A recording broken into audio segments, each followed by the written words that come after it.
Technical and Vocational Education and Training (TVET) was the focus of the 2025 National Education Summit held earlier today. Under the theme, Bridging the Divide, Reimagining Education for a Future-Ready Workforce, the event sought to reframe TVET as a pathway to professional, entrepreneurial, and academic success. The event was a collaboration of the Ministry of Education, the United Nations Education, Science and Culture Organization (UNESCO), the University of the West Indies Global Campus in Grenada, and the Grenada National Training Agency. The summit demonstrated stakeholders' efforts towards shaping an education system that is both inclusive and responsive to the needs of our changing world. Permanent Secretary for Education Administration, Lorraine St. Louis Ned, reflected on the summit's theme.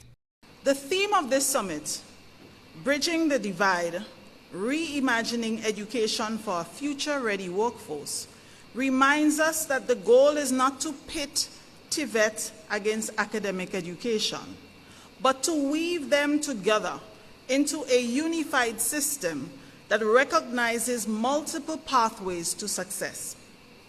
Every student should know that whether their journey leads them to a university lecture hall, a construction site, a design studio, or a tech hub, their contribution matters equally to Grenada's progress. Professor Charmaine Barrett, Deputy President and Provost of the University of Technology Jamaica, delivered an impassioned keynote speech calling for TVET to be positioned as a central pillar in the development agenda.